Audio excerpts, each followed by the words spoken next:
very impromptu. But I thought I would come down and share. Let me get out of the sun. The sounds of the ocean with you. Have some coffee and a conversation. But before I do that, I'm just gonna let you guys just enjoy. I think we'll start our conversation in earnest in 6 minutes. So it's 8:24 here in Hawaii. By the way, Warren here. Welcome to the channel. If you're new to the channel, welcome to the Optimistic Absurdists. And if you're returning, welcome back. But I'm fortunate and I live relatively close to the Kaneohe Bay here in Hawaii and often come down here just to let the limbic system catch a break, you know, because I often say it's located towards the rear of our skull, but it's always front and center in everything, you know, go, go, go, go, go, threat, threat, threat, threat, plan, plan, plan. And that is fine. It's inherited. It's not our fault. Our ancestors didn't have the luxury of some of the things we do today, and so they had to be that way. They had to know where that threat was that took one of the family members on the last hunt, and so they were always on edge, and so it's passed on. But we are blessed with a lot of things to slow that down a little bit, like being fortunate to take a break by the ocean. So here we are. You can read the description of the channel to get a little bit more feedback, because I said I wouldn't talk through your first 5 minutes, and I took one of them away. So for more info, you read the description or check out some other videos. But yeah, I'm gonna sip on this Java, turn away from you a little bit, and enjoy the big orange ball's arrival with you.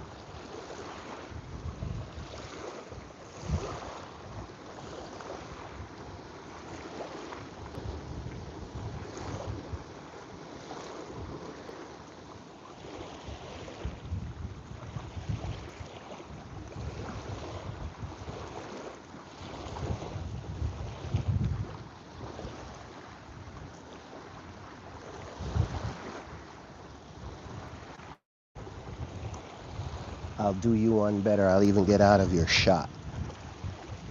I'll be back. Enjoy.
For those who may be just joining us, I'm not gone. I'm just letting you enjoy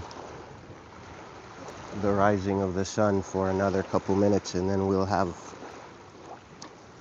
what I hope is a fairly light-hearted conversation. I don't want it to take away from the scenery per se, but I think it's important.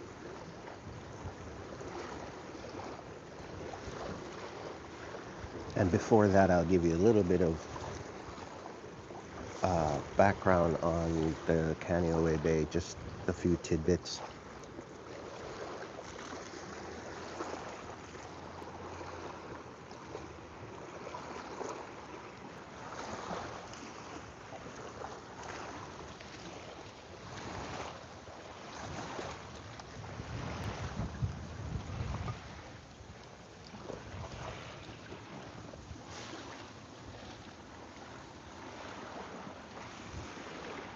Maybe this way?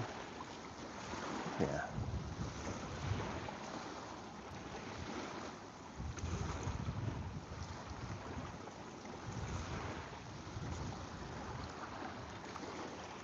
Hey, hi there, guys. Welcome. Warren here. Welcome to the Optimistic Absurdist channel and an impromptu live.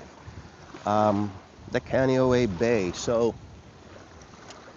what do I need to start with? Let's date ourselves a little bit. So, for those of you who remember Gilligan's Island, that opening shot of the island was all that was filmed here. And that island sits behind you about 600 meters. And I think only the opening scene from the first couple seasons were actually filmed there. The rest, I think, was done on sound stages. Here locally, we call it Coconut Island for very obvious reasons. I'm not going to gamble and move the camera and try to show you why it's called that, because there's several, which reminds me of looking up. Someone trimmed it though, which is really good. I'm actually sitting under a coconut tree, and here locally it's nicknamed Coconut Island, not Gilligan's Island. But when I run into tourists and they always ask for it by Gilligan's Island. And here locally too, people just accept that and respond in kind. But to my right, your left, is the Marine Corps base here in Kaneohe. And one unique thing about bringing up the base is that Hawaii is one of the few, if not the only island that has all 6 of the DoD proper entities here. That would be Army, Air Force, Navy, Marines, Coast Guard, and the Space Force are all here. So that's interesting. To my rear and up by the North Shore is Schofield Barracks.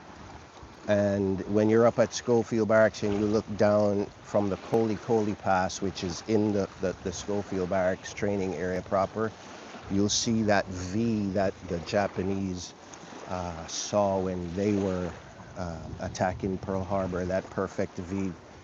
It's called the Koli Pass. That's up at Schofield.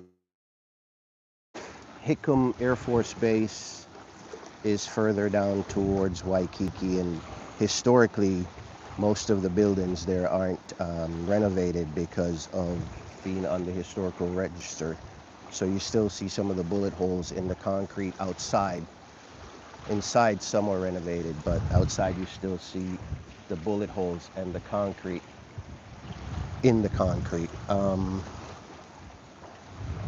But yeah, what else about this? Is also I think the only island with 2 protected, well, the bay is protected because of one of 2 barrier reefs that's here. But yeah, that is a little backdrop on the Kaneohe Bay. But I'm reading Ganbate, The Japanese Art of Always Moving Forward by Hector Garcia.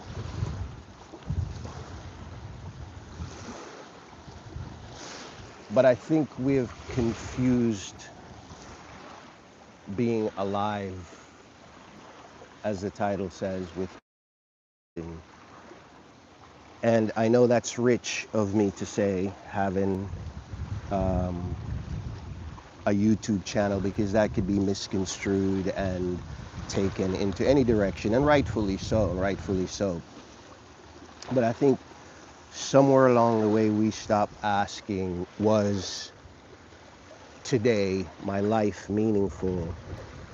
Or, dare I say, was it worth a post, a posting?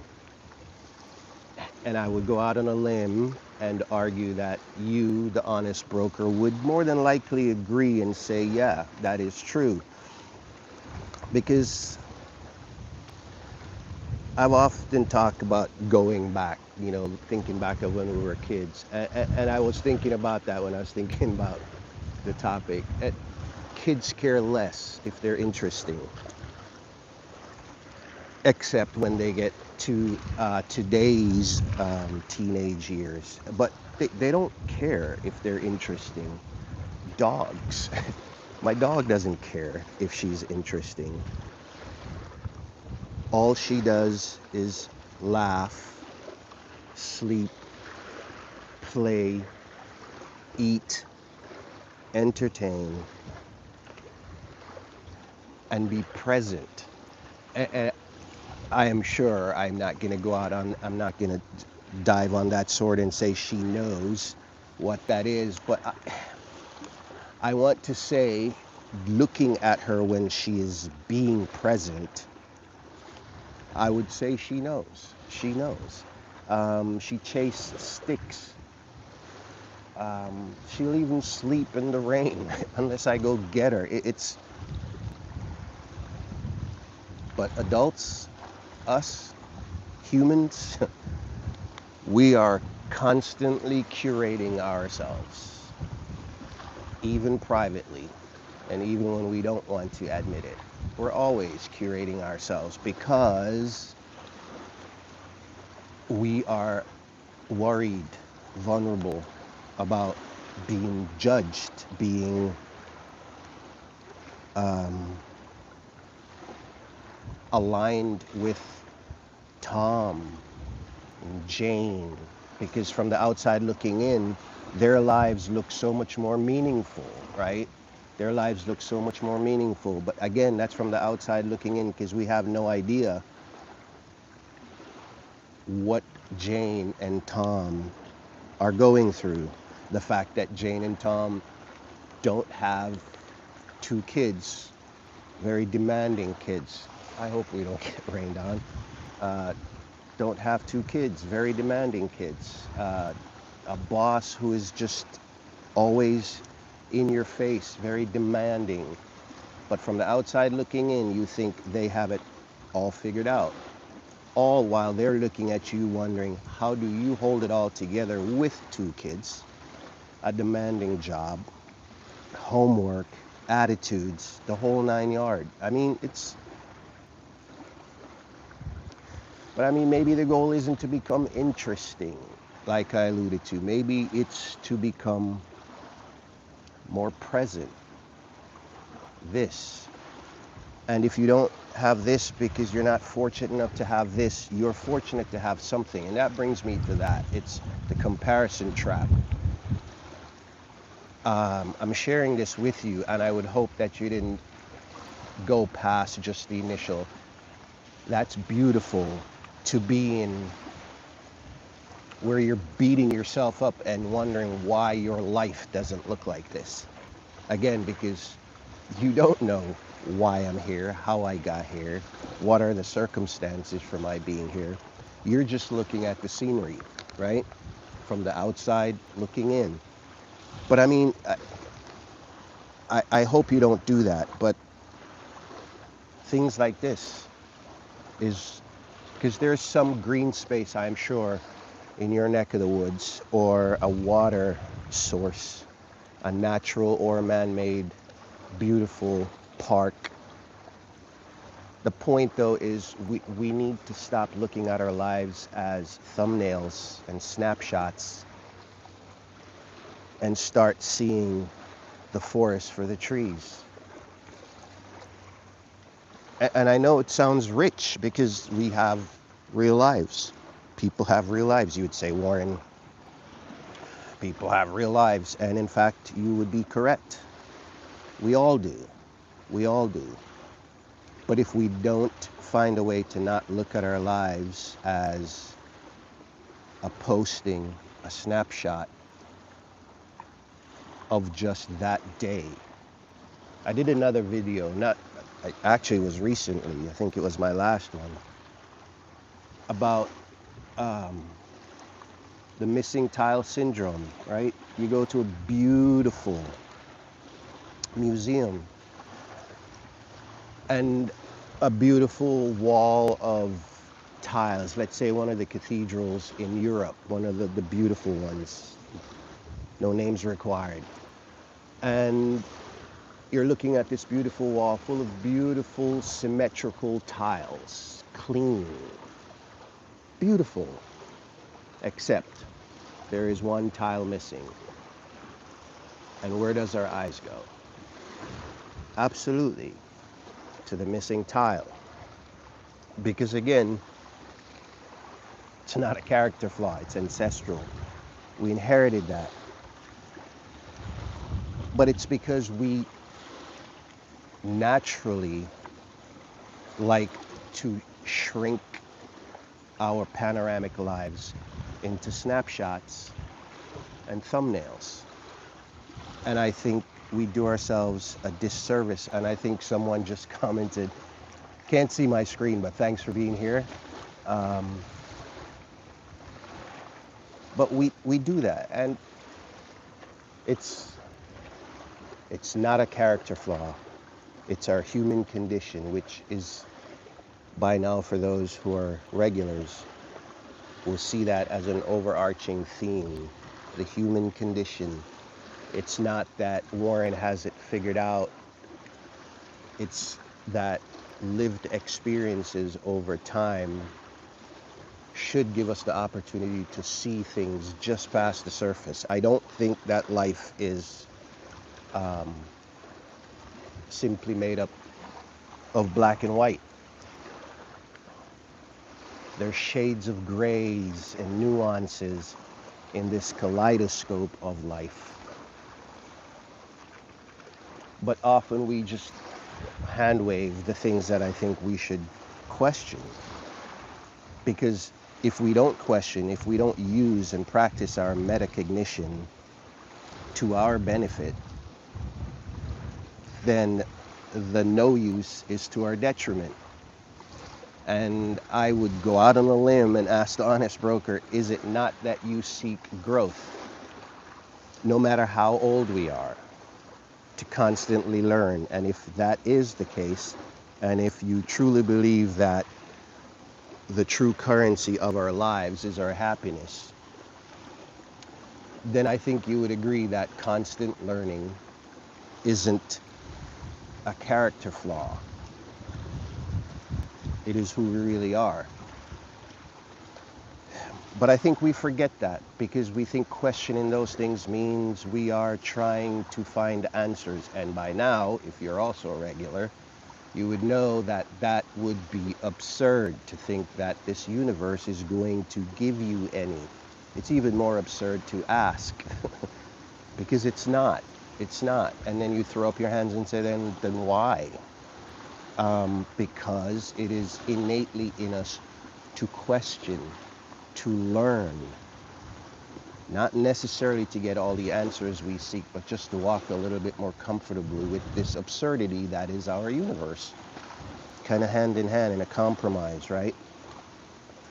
And the philosopher Albert Camus would be happy with us, you know, that we are metaphorically pushing our boulder, our modern day Sisyphus lives. We're pushing our modern day boulder up our metaphorical hills, knowing it's going to roll back down anyway, and we continue knowing that because we know that the strength isn't in the accomplishment of getting to the top.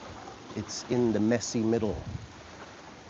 The days when your boss just gets on your last nerve and Karen by the water cooler is just overwhelming. It's the days when the kids are just, dare I say, coming from a father, little tyrants. The spouse might not be cooperative. There's so many examples I could use. So many examples I could use. But the universe is not going to give you any answers to any of that. We have to step off into the absurdity anyway, knowing that. And that is the strength, I think, in being us, humans. Not looking at our lives as a snapshot, as one daily post, as one weekly post. I'll even go as far out as a yearly post, right? We've been blessed and given so many years to work with. So, I don't know. Maybe I'm ranting and rambling now, but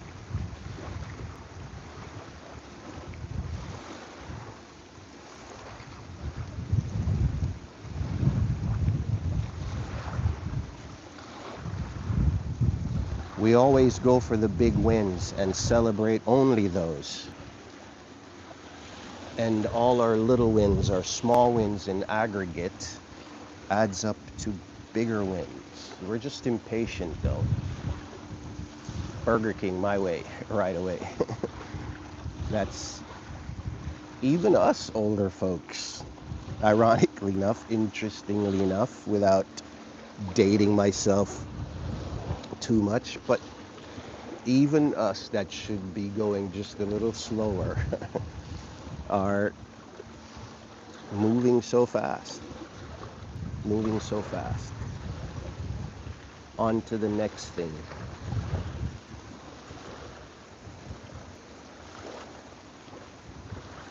But I don't want to keep you. What have we been? A little over half an hour. But just wanted to gently remind us, that I get it. It's easy to look at our stations in life and compare. It's part of the human condition. But we need to just accept, I think, like I alluded to with the universe being absurd, just accept our stations in life. That does not mean not to be ambitious and try to improve our stations in life by formal education, putting monies away for the rainy day, as they say, plan, but not to the point where it overwhelms your life and that is all you think about. What did the Stoics call that? I'll leave you with this. Use negative visualization. That's what the Stoics call it. And that's basically, you look at the thing that you fear the most, right? So losing everything, the house, the account, and ending up under the overpass, whichever way you look at it. You take that and you do like we say in the Army, you do the reverse planning so that doesn't occur. And outside of that, outside of everything that you can do, that you can put in motion, the rest is not up to you. It's not. It's up to this absurd universe. And so I'll leave you with that. But yes, the next time that you are just overwhelmed, comparing and thinking that you're not successful and you haven't gotten there, I guarantee you use that negative visualization and you'll realize that you are just fine. Because you're not under the underpass. And you go, oh Warren, I'm close because, that's stagnation. That's self-imposed obstacles. Self-denigrating of the human character. All right? But I recommend that. Use some negative English is hard. Words. Some negative visualization, and yeah, and see where that leads. But yeah, I think I'll leave you with that. But until our next regular video conversation, which I think is, what is today, Wednesday? Friday. Friday, there is, I won't tell you the title. I will just tease you and let you wait. But until our next regular video, which is Friday, be good out there. Take care of yourselves. Love the person you see in the mirror. Love the person you see in the mirror. And take care of each other and yourselves, all right? And we'll talk again soon. I appreciate you being here. You can stay as long as you want. I'm just going to step out of your shot. Take care.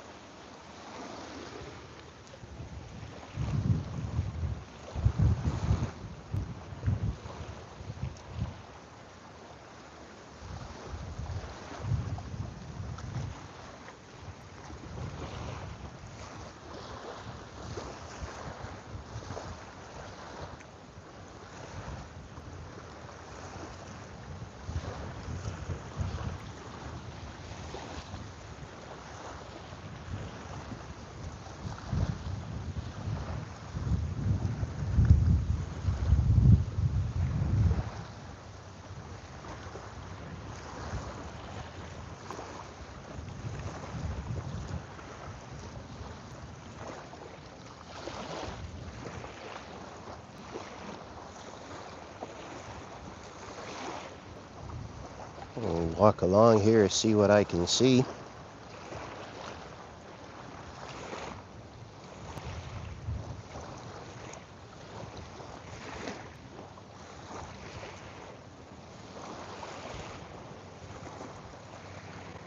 No sea glass, but a lot of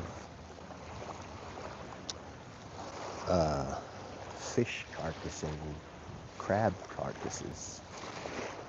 I'll grab a few, bring back and show it to you. Ooh, a dead puffer. Pretty big one too.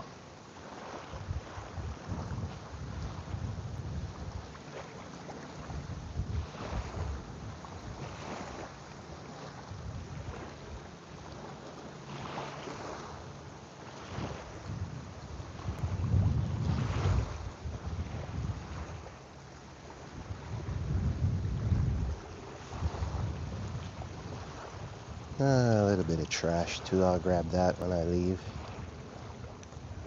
Not much though. It's good.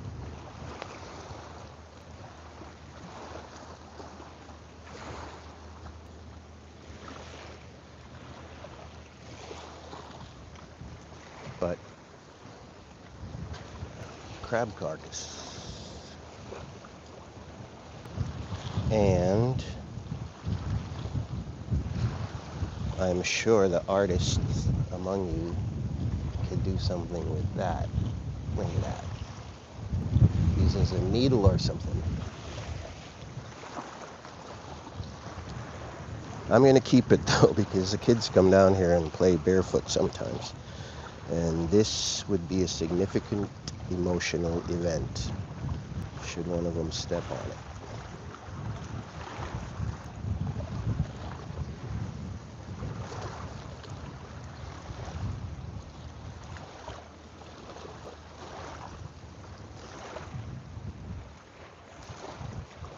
In the Army, we call that a C.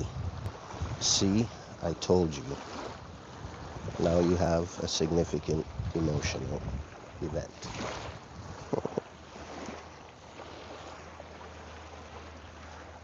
Oh, we think we're so clever.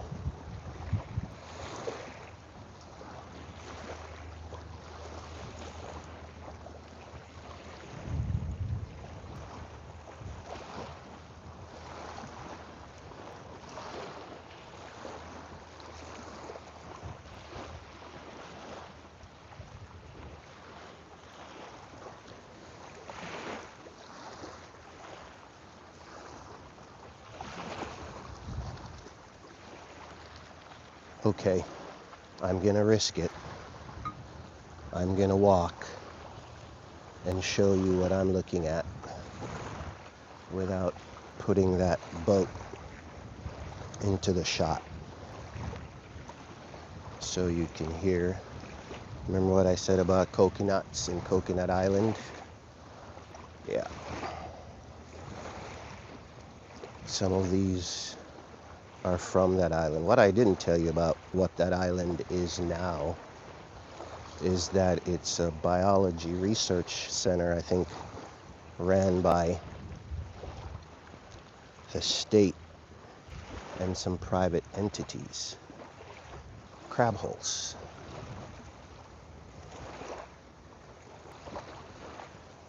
And remember I talked about the puffer? There he is.